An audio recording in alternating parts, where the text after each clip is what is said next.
the alcohol it's a hell of a drug, man. Yeah, who knows? If we had to make a bad drug legal, the worst choice was alcohol. It's definitely the case. And I'm saying that as somewhat of a fan of alcohol. Mm-hmm. Yeah, because alcohol is kind of an escape into, it's not full unconsciousness, although it certainly can be. But yeah, and alcohol also makes people aggressive. It's the only drug we know that actually makes people aggressive. So you see a massive effect on crime rates because half the people who murder someone are drunk. And half the people who are murdered are drunk. Yeah, and the funny thing is, if you're trying to stop drinking, you need something better than alcohol. Yeah, and it is. And then esteemable people do esteemable things. It's like, you want to figure out something that you're doing with your life that's worth not getting drunk and screwing up. Because, you might say, well, why do people drink too much? It's like, if you like alcohol, that's a stupid question. You do stupid things when you're drunk. You hurt yourself. You compromise your health. It's really hard on the people around you. You tend to turn into a liar, and it screws up your life. Yeah. It's like, but it's pretty fun. Yeah, well, it is. But you need something better than that. And what's better isn't being straight and not making mistakes. It's like, that's all prohibition in some sense. What's better is, no, you need an adventure, man. You need to get out there and have something to do and something worth waking up for. And that's the substitute for the addiction. Actually, the addiction is the substitute for that, if truth be known. Yeah, and you might also, the thing too is, there's something kind of, I don't know, the bar scene, the heavy drinking scene, there's something kind of edgy about it, and something kind of adventurous about it. And, you see that, it's kind of dramatized in people like Tom Waits, who's got that real hard edge, or Johnny Cash, or people, hard-living guys, Oh, yeah. Yeah, well, there's something kind of romantic about that. And fair enough, but, then what that means is you have to build something like that into your own life. So maybe you need to take an adventurous trip now and then. You got to have something there that's edgy to replace that. So I have this program online called, you can find it at selfauthoring.com, or you can find it on my website. Yep, and we'll put both the links right here. Okay, so one of the programs help you write about your life. And by the way, you don't have to be able to write very well to do this, and if you do it badly, that's just fine, as long as you do it, because doing it badly is way better than not doing it at all, which is kind of like a motif for life, right? Get the hell out there and do it. You're not going to do it perfectly, but it's better than not doing it at all. You'll make your mistakes, but you'll learn. One part of the program, which is the future authoring program, helps people develop a plan for their life. You actually need a plan for your life, because the thing is, a plan gives you goals, things to aim at. And imagine you went to the shooting range and you didn't have a target. Well, what the hell fun is that? What are you going to do? Shoot your rifle into the air? Okay, so first of all, there's no game without a target. All right, so fine, you need a target.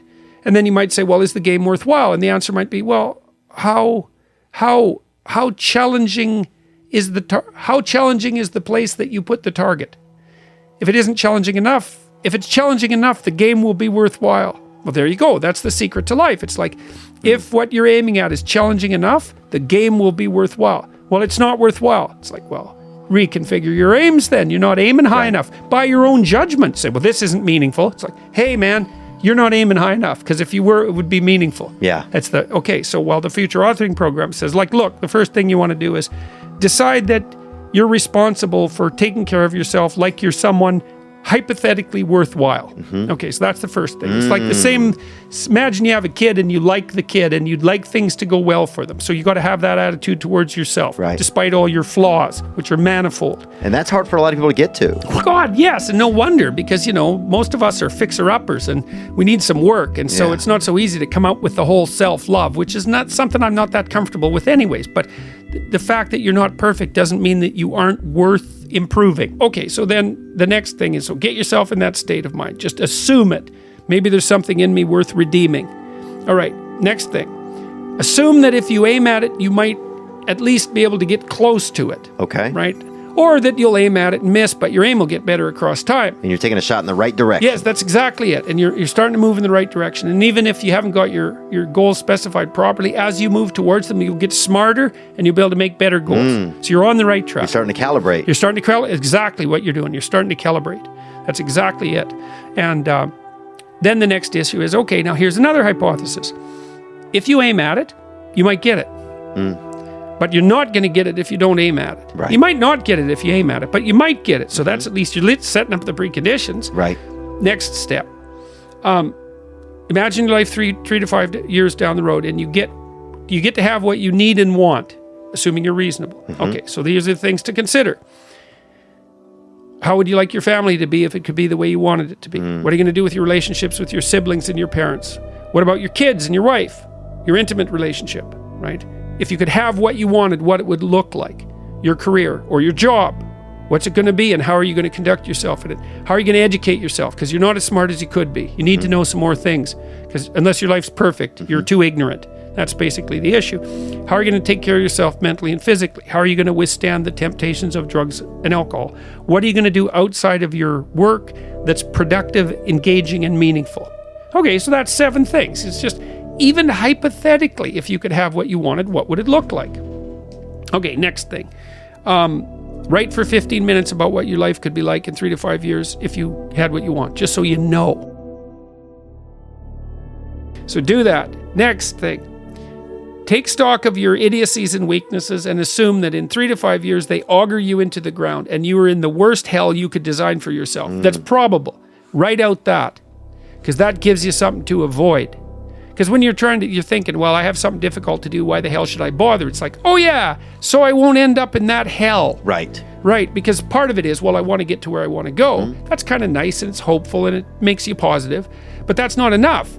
You also need to be terrified out of your skull. Yeah. And the only way to do that properly, well, I'm sure this must have happened when you decided to stop drinking. You must have thought, this isn't good. What did you foresee happening? I thought I wouldn't be funny. I thought that people wouldn't like me. I thought that I wouldn't be able to meet girls if I wasn't drinking or... Right, so that was what you were afraid of giving up if you stopped drinking. Right. What were you afraid of happening if you kept drinking?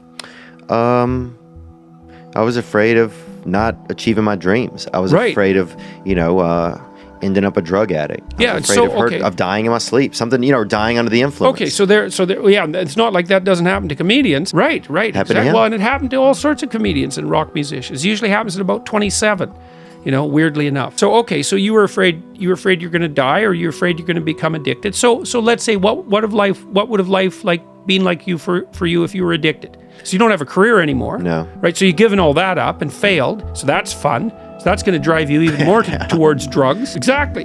So why quit drinking? So I don't end up in hell. Hey, there's a reason to stop. And then if you make that hell real, it's like, here's all the details of my personal hell. Yes, let's avoid that. Right. So then you have something to run the hell away from. You're also going to find out who your friends are. Yeah. Because if you're starting to put your life together and you have friends that object, those are not friends. Those are just people you know. They're not friends, because a friend is someone, this is one of the hallmarks of a friend. Here's 2 hallmarks. A friend is someone you can tell bad news to, and they won't tell you why you're an idiot, and they won't interfere with your suffering. They'll just listen, and maybe they'll suffer along with you. Okay, so you can tell bad news to them, and they won't tell you some worse thing that happened to them. They'll listen, and they'll suffer along with you. But a friend is also someone you can tell good news to, and the friend will say, wow, in this vale of tears, something good happened to you. Great, man. Congrats. I'm wonderful. It's rare. It's unlikely. Good for you. I hope 10 more things like that happen. And they're not envious, and they're not jealous, and they're not one-upping you. And if you're trying to get your life together, if you're trying to get your life together and your friends get in the way, that's actually real useful for you, because you've now identified who your friends aren't. And you might think, well, I can't give them up. It's like, oh, yes, you can. And not only can you should.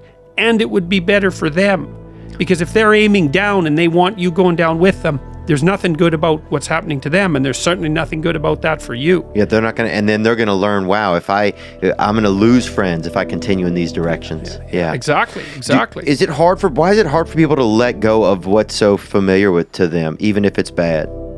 Well, because it's complicated. And the thing, that's a really good question. You discount the risk of familiarity that they're familiar with. So let's say... Because people are in relationships with the drugs and alcohol. People are in relationships with humans. People are in relationships with jobs. People are in relationships with their own selves. And they're living a lie every single day, but it's familiarity. Yeah, well, you say, I have a job I hate. it's like, well, yeah, but I'm not dying from it. It's like not as bad as it can be. So you factored in the risks already. They get invisible. You think, well, I can't jump out of this job because what about all the risk? It's like, yeah, no kidding. You got to get your resume in order. You got to send it out. You got to send 50 of the damn things out before anybody will call you back. Then you have to go get interviewed, and maybe you're not any good at that. You have to come up with a story while you're a good employee, and maybe you're not yet, so you have to figure out how to do that. It's like, what about all these risks if I go look for a new job? It's like, yeah, absolutely, man. Those are risks, and they're harsh, and no wonder you're avoiding them. What about the risks for you to stay with this job you absolutely hate?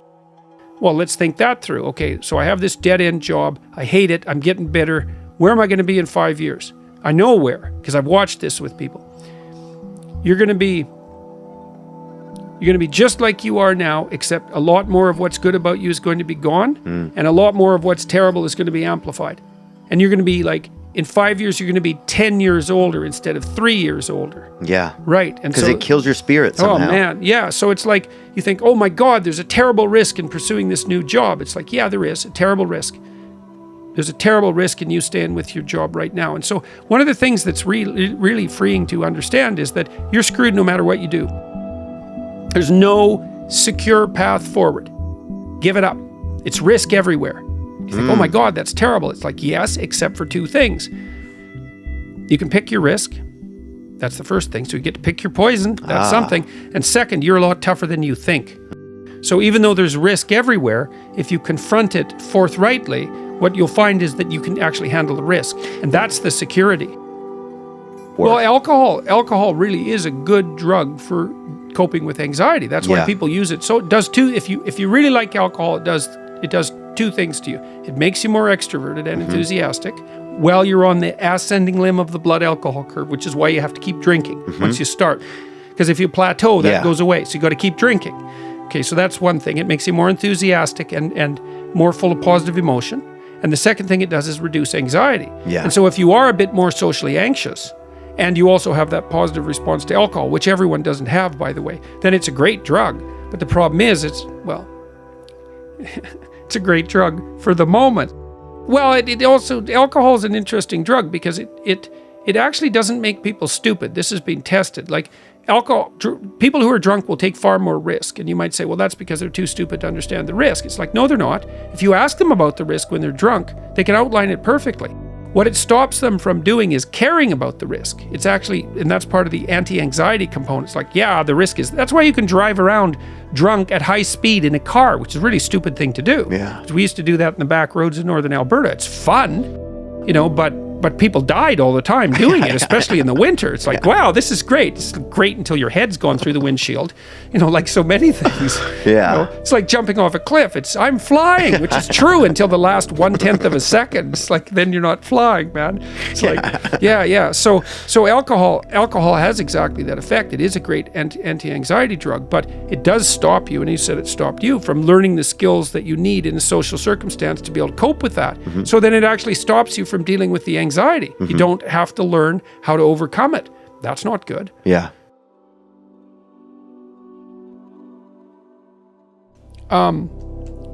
Responsibility, the willingness to shoulder responsibility, which is part of what factors into achievement and ambition. It's really the part of it that's only positive, is being confused with tyranny and oppression, and so that men are in large part being punished for their best impulses. Like, you want to get out there and do something. It's like, well, doing things wrecks the earth. Right. It's like, well, the earth is wrecking us, so it's only just that we defend ourselves a little bit. Yeah. But it's also just wrong.